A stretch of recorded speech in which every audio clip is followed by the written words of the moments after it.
नाथ की जय।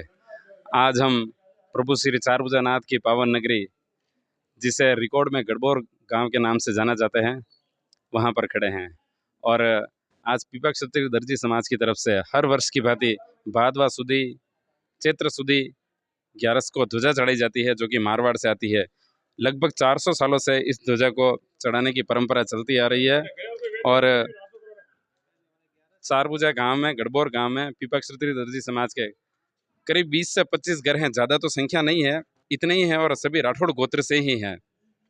तो और अभी जो हम, ये हमारी बहुत समय से चली आ रही हमारे समाज की धर्मशाला है, बहुत पुरानी धर्मशाला है, जो हमारे पूर्वजों ने बनाकर हमें दी है। और अब धीरे धीरे समय आ गया है कि समाज के लगभग, यूँ कहा जाए तो राजस्थान क्षेत्र के लगभग और उससे बाहर भी जो हमारे समाज के व्यवसायी हैं, उनकी तरफ से भी इस धर्मशाला को नया बनाने का प्रस्ताव और प्रस्ताव के साथ सहयोग भी हमें प्राप्त हो रहा है। और बहुत जल्द आपको यह धर्मशाला एक बहुत नए रूप में देखने को मिलेगी। और ऐसा मेरा विश्वास है कि आने वाली अगले साल की इसी कार्यक्रम में शायद ये कार्यक्रम इस धर्मशाला के बिल्कुल इससे भी भव्य होगा और नए भवन में हमारा कार्यक्रम संपन्न होगा। और मैं आपको विस्तृत जानकारी देने के लिए भाई साहब दिनेश जी राठौड़ को मैं बुलाना चाहूँगा। दिनेश जी बताइए साहब। जय हिंद, जय पीपा जी की। हमारा उद्गम स्थल वैसे तो दूसी है, सोमेश्वर के पास में, जिला पाली है। और उससे पहले हमारे पूर्वज उठ करके आए थे, राखी बवरानी गांव है जालोर के पास में। और हम सब राठौड़ गोद से हैं। हमारी कुल देवी माँ नागणेचा, जो कि नागाना में विराजमान है। और हमारे भैरू जी का जो मेन स्थान है वो है मंडोर। और वहाँ समाज के काफ़ी लोग रहते भी हैं, दर्जी समाज के भी हैं नागाना में, अदर समाज भी है। और ऑल ओवर हिंदुस्तान में जो राठौड़ गोत्र जिनकी भी है, उनकी कुलदेवी माँ नागने चाहिए। और इस कार्यक्रम को जो भी भाई दर्जी समाज के बंधु देख रहे हैं लाइव, मैं उनसे यही निवेदन करूंगा कि इस प्रोग्राम में आप भी ज़्यादा से ज़्यादा हर साल पधारें। आपका अखिल भारतीय पीपा क्षत्रिय दर्जी समाज वोराट चौखड़ा चारभुजा की तरफ से हार्दिक स्वागत है।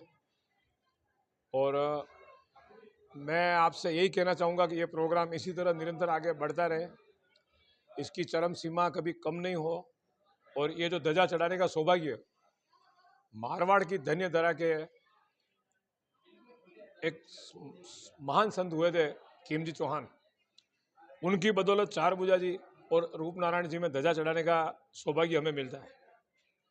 उनका एक नियम था कि वो 14 को वहाँ से पैदल रवाना होते थे जोजावर से, और यहाँ पर पैदल ही आना, पैदल ही जाना, और जब तक ठाकुर जी के दर्शन नहीं होवे अन्न जल ग्रहण नहीं करना।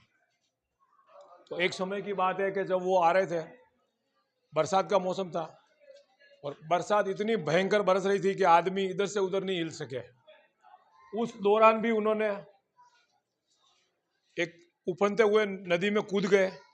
ये है हमारे मारवाड़ की धन्य धरा से भाई विनोद जी राठौड़। इनका भी बहुत बहुत स्वागत है मेवाड़ की धन्य धरा पर, उनकी पूरी टीम का। मैं परिचय के लिए आगे बुलाना चाहूंगा भाई विनोद जी राठौड़ को।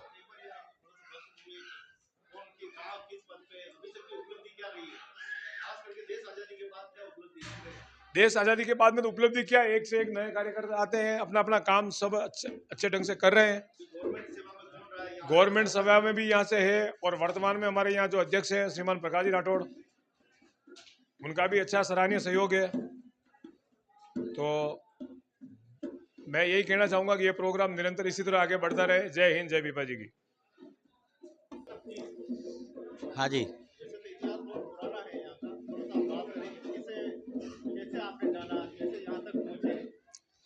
तो देखो हम तो अभी छोटे छोटे बालक हैं, और ये सराय तो शायद हमारे पुरखों का हाथ से बना हुआ है, और हमें भी इसका पूरा अंदाज़ा नहीं है कितने साल हुए इनको। और ये सदियों से ये जो कार्यक्रम यहाँ होता आया है यहाँ, और ये आपके समक्ष आप सभी देख पा रहे हैं कि ये यहाँ आयोजित हो रहा है।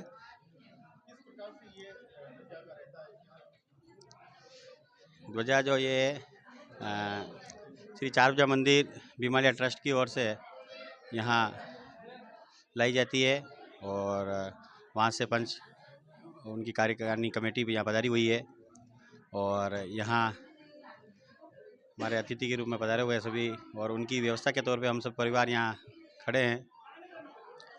नापने का क्या तात्पर्य रहता है? नापने का ये है कि ये सदियों से नापी जाती है और इस नाप के अनुसार ही ध्वजा चढ़ती है। ध्वजा यदि बढ़ती है तो प्रदेश में खुशहाली और हमारे क्षेत्र में खुशहाली की कामना, और इससे हमें अंदाज़ा मिल जाता है कि हमारे क्षेत्र में इस बार भरपूर वर्षा, धन धान्य, समृद्धि रहेगी। ये हमारी मान्यता है और ये प्रभु चारभुजानाथ का चमत्कार भी है। इसी को विश्व की सबसे लंबी ध्वजा क्यों कहते हैं? क्योंकि जो और भी मंदिरों पे हम देखते हैं तो वो एक फिक्स माप की होती है, लेकिन ये जो माप आपके समक्ष देखी जा रही है तो ये इस प्रकार से नाप के और मंदिर पे चढ़ाई जाती है। इसीलिए और कहीं ऐसे मंदिरों पे देखने को नहीं मिलता है। जैसे हमारे कैलाशपुरी में है, मारवाड़ में बाधा काकर है, जोजावर है, या रूपनारायण सेवंतरी जी है, या चारभुजा जी में है, इस प्रकार से नापी जाती है। ऐसा ध्वजादंड के ऊपर स्थायी नाप से होती है, लेकिन ये स्थायी नाप से नहीं है और ये गर्भगृह से लेके शिखर कलश तक चढ़ाई जाती है। आप क्या समझ पाए, वैज्ञानिक क्या समझ पाए आप? हमें तो बस प्रभु का चमत्कार देखने को मिला है और आज के इस वैज्ञानिक युग में ही आस्था और हमारी जो प्रभु के प्रति भक्ति है उसका चमत्कार हमें देखने को मिलता है इसके माध्यम से। क्या कामना करेंगे भविष्य में, आगे क्या कहना चाहेंगे? बस यही कामना करूंगा, प्रभु श्री चारभुजानाथ की कृपा से सभी सुखी समृद्धशाली रहे, सभी के घर बार में सुख शांति रहे, यही कामना रहेगी। बहुत बहुत धन्यवाद। तो पीपा क्षत्रिय दर्जी समाज की यह बहुत ही प्राचीन परंपरा है जिसमें विश्व की सबसे लंबी ध्वजा जो है वो प्राचीन मंदिरों पर चढ़ाई जाती है, चाहे वह एकलिंग जी हो, रूपनारायण जी हो, गढ़बोर हो और अन्य अन्य मंदिर, आप चारभुजा, सावरिया सेठ, जहाँ जहाँ दृश्य देखे होंगे इस प्रकार चढ़ाई जाती है। ध्वजा का जो चढ़ाने का जो तात्पर्य है, समाज की एकता, अखंडता, जागरूकता और आपसी भाईचारा ये सभी कायम रहे, इसके लिए ये एक प्रयास है, एक माध्यम है कि इसके माध्यम से सभी मिलते हैं, अच्छे अच्छे पकवान भोजन बनाए जाते हैं, सबकी मिलीजुली भागीदारी से समाज के सर्वांगीण विकास पर चर्चाएं भी की जाती है और इसमें एक सदस्यता जो शुल्क होती है समाज के लोगों की वो भी इसमें जो है जमा की जाती है। ये अलग अलग परंपराएं हैं, अलग अलग जगह की जाती है और इसके चौकड़े के जो अध्यक्ष होते हैं वो इसकी नाप करते हैं और कितना नाप होगा वो तो हम अभी बताएंगे आगे।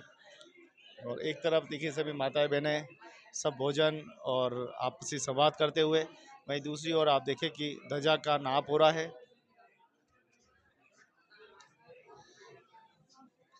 भारतीय परंपराओं में सभी समाज की अलग अलग परंपराएं हैं। भारतीय समाज में हम देखें तो हर एक हिंदू समाज में आप देखेंगे तो उनकी परंपराएं डिफरेंट अलग अलग मिलेगी। चारभुजानाथ की जय। छोटी छोटी परंपराएं समाज को जोड़ के रखती है, जो आज हमें यहाँ पे देखने को मिल रहा है। कि ये ध्वजा समारोह चारभुजा 111 हाथ की जो चढ़ाते हैं, ये सदियों पुरानी परंपरा है और इससे समाज में सब एकजुट होकर के और भगवान चारभुजानाथ के ध्वजा चढ़ाते हैं।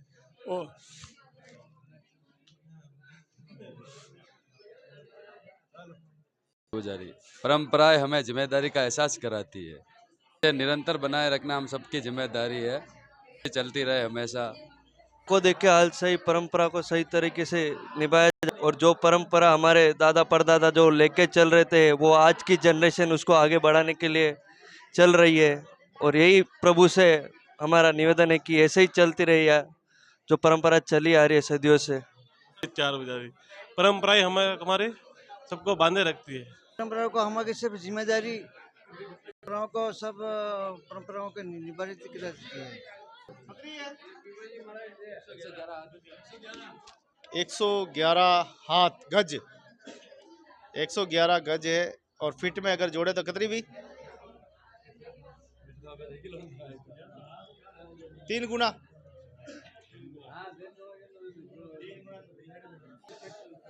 तो 111 गज की ये ध्वजा और अब इसके ऊपर विधि विधान से पूजा अर्चना के बाद इसे गढ़बोर चारभुजा जी ले जाया जाएगा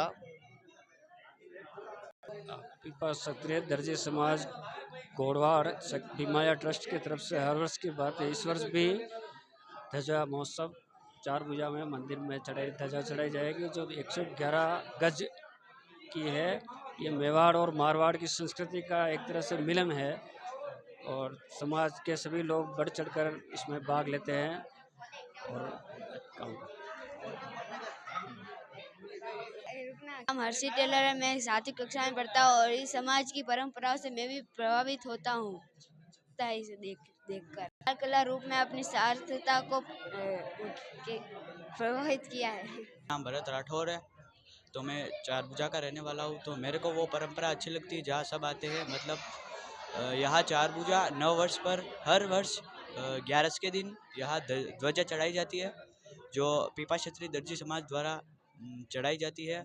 और इससे एक दिन पूर्व 7 रूपनारायण जी के यहाँ पर चढ़ाई जाती है। और वो परंपरा अच्छी लगती है जहाँ पीपा क्षत्रिय दर्जी समाज के सभी लोग सदियों पुरानी परंपराएं निभाई जा रही है, उनके हम सब साक्षी बनते हैं। पीपा जी